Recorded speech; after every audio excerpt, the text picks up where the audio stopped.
Sabi, it's one of the most painful part ng buhay ko na. Tamalikad ako kasi ayoko makita na ito na umiyak ako.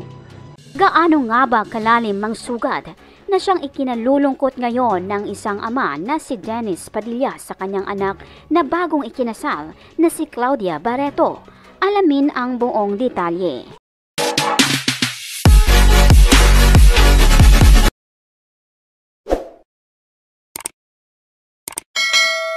Magandang araw mga kaibigan, welcome back to our YouTube channel, Be Truth.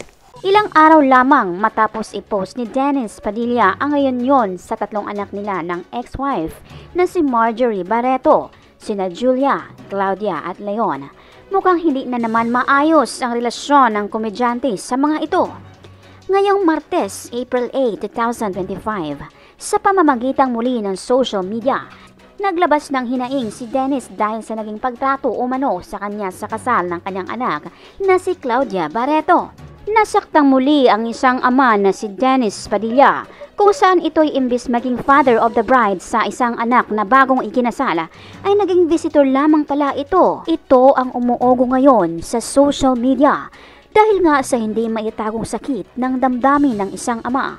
Naipost niya ito sa pamamagitan ng isang sulat na nabudol di umano siya.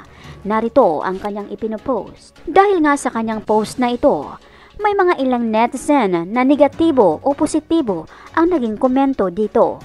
Na ayon sa iba't ibang opinyon ng mga netizen na talagang masakit di umano ito bilang ama, subalit wala na umanong magagawa. Kaya pinayuhan nila na ipasadyos na lamang ang lahat. Subalit may iba rin na nagpayo sa kanya na dapat hindi umano ito ipinipost sa publiko. Dapat lamang umano itong inaayos sa pribado na paraan. Sa kanyang ginagawa umanong ito, mas lalo lamang di umanong mapalayo ang kanyang mga anak sa kanya. Mahirap o masakit man umanong tanggapin, pero dapat na lamang di umanong antayin ang panahon na maghilom ang sugat nito. Mga kaibigan, anong masasabi mo dito? Ano man ang iyong opinyon o komento? Welcome kayo dito. Maraming salamat po. Samantala, mapakinggan ang buong sinabi ni Dennis Padilla sa interview ni OJ Diaz Channel. So mga kaibigan, dahil po meron tayong dalawang recent na commentator sa ating channel, ay mag-shoutout po tayo at the same time babasahin po natin dahil dalawa lang naman po sila. Yung previous po na nag-comment ay pangalan na lang po yung ating i-shoutout. So unahin po natin sa kaibigan natin na si Sheila May Estrada 5636. Sabi niya, kung saan siya masaya, doon kami. From Bunker, Cabansalan, Zamboanga, Sibugay po. With heart emoji. I love you, Catherine. Ayan, napaka-sweet. Ayan, sumalakas ang shoutout sa iyo, kaibigang Sheila May Estrada 5636. Ayan, she's from Bunker, Cabansalan, Zamboanga, Sibugay. Ayan. So yung pangalawa, basahin natin, ay galing po ito kay kaibigang Vicky Paradena 2487.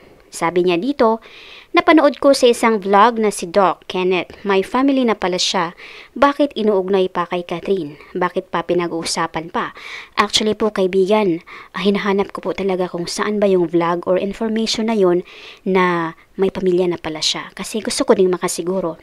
Unfortunately, hindi ko talaga nahanap today. Yung nahanap ko talaga are more on single. At saka, doon sa section ng papa niya, na nag-message. May isang fans doon ni Catherine na nagtanong kung single nga ba daw si Doc Kenneth. At yung sagot ng kanyang ama na si Edwin Hison ay single daw. At tinitingnan ko din yung mga comment talaga kung talagang hindi ba fake. Talagang totoo nga. So, but I'm not sure ha.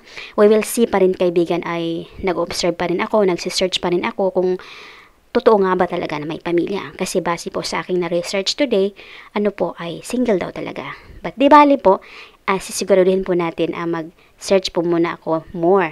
Baka ay tama po kayo, kaibigan na Vicky Paradena. Ayan, so malakas ang shoutout sa iyo, kaibigang Vicky Paradena 2487. Malakasang palakpak po sa inyong lahat. Marami pong salamat sa inyong pagbibisita at pag-effort na rin na magkomento. Pasalamatan din po namin kayong lahat naming minamahal na viewers.